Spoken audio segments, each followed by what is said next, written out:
So you got to Plymouth, England. And we were there for training, for practice landing and so forth. Then we get notice from the United States naval commander that we were going to be transferred to the English flotilla for landing. They didn't have enough landing craft. The reason they took us because the number 400 was the first number in the line. We became the flagship for this group of British landing craft. How many were in that group? I'm going to tell you, we had to go up. You heard of the Thames River? Mm-hmm. We had to go up the Thames River to pick up this company of men. They were all Welsh troops. They were Welshmen, and they were as hard as nails. They were trimmed down. I'd never seen a group of sailors as well equipped and well trained as they were. They came aboard, and then we went back to Plymouth for rendezvous to get ready to make the invasion. This is about maybe the first day of June, pretty close to the landing. And as we get closer to the landing time, you got the worst storm they ever had in the English Channel. Do you remember that? Or here? Mm-hmm. Eisenhower didn't know whether to make the move or not. He didn't want to postpone it because everything was all set. We'd been practicing this for a year. Everything had to be coordinated and timed perfectly. But he finally took a chance, and on the 6th, late in the 6th, we left in a flotilla, in a group of LCIs, headed for Germany. France. France, right. We're headed for France, which was occupied by Germans. So anyway, that was kind of an interesting experience.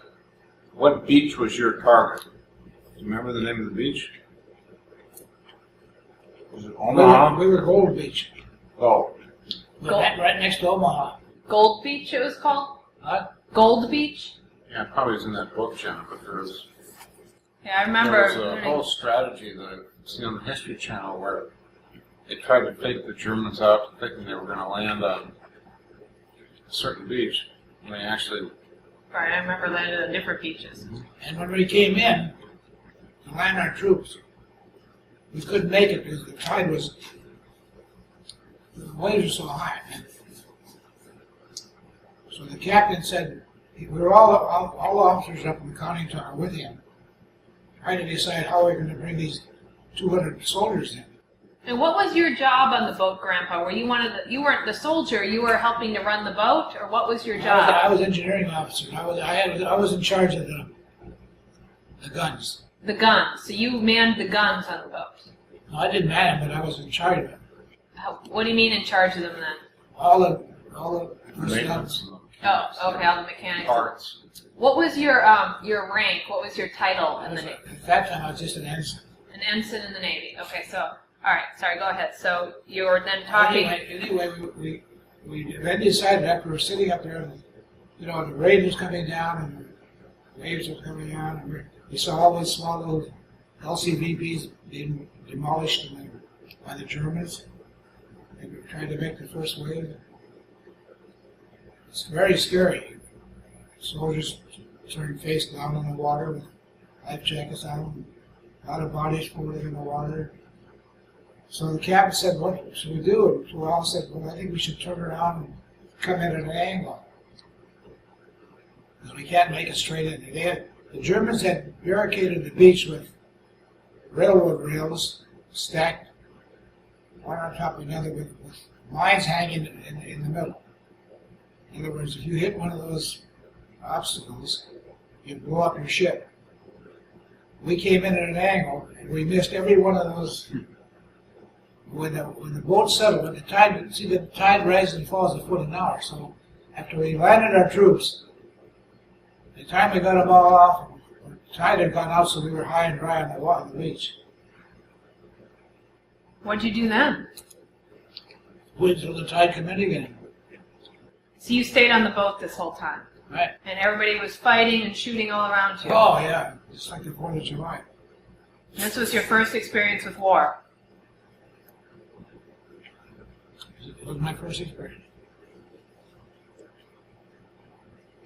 Then, guys and I wanted 25,000 troops a day, so every ship was available to bring troops. So what'd you do? You kept going back to Britain and bringing more troops back and forth? Uh-huh. Then finally, we got orders from the commander to dock. Where? And that dock, to ground the ship on the beach In France? in France. And we were going to be a restaurant for the Seabees. You're going to be a restaurant? Yeah. So basically we had taken control of the beach then, so the beach was safe at this point. It was in American or the Allied hands, and so you guys were a restaurant? What happened is that Seabees were assigned to build airstrips on the coast. What's a CB anyway?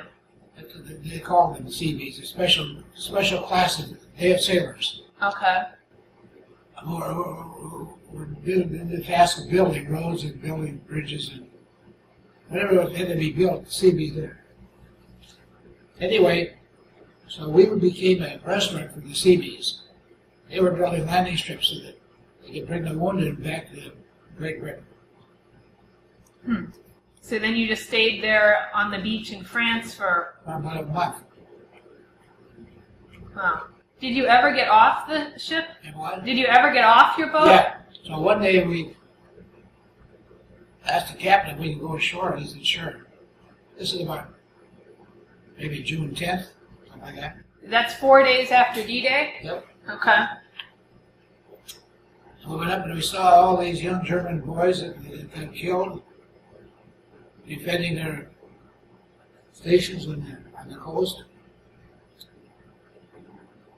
Imagine that, 17, 16, 18-year-old boys, good-looking Germans, they all died of concussion.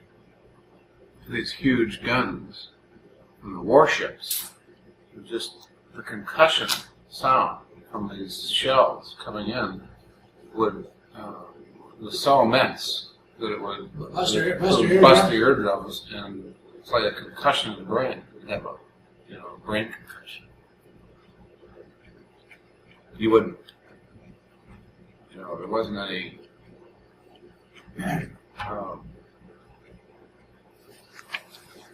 Most of the deaths, what he's trying to say, were not due from shells killing someone. They were Right. it was just such huge percussion. Anyway, these pillboxes were constructed. We'll say that this is a pillbox. Cut it in half. What's a pillbox? That's where the Germans had all their artillery. Okay.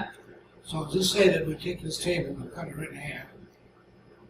The outside of it, facing the water, was rounded like that. And in each corner of the rounded area, the guns were. They weren't in the middle, they were on the edge. So that each of these pillboxes down the row had a certain area they were responsible for. Uh-huh. In that area or in that area. Nothing in front of them. And so everybody was just dead in the pillboxes. And on these pillboxes, they had the map beautifully drawn out. Precisely drawn out. The area that those guns were responsible for. Well, anyway, we saw this, and I told this lieutenant I was with, I said, when I see these young boys getting killed like this, it turns my stomach, and I don't want to see it anymore. I'm leaving, I'm going back. But we're only a mile away, I could see the ship when we were at the pillboxes. So he said, I'm with you. So I got really upset. My stomach and my attitude and everything else about the whole thing. So we went back.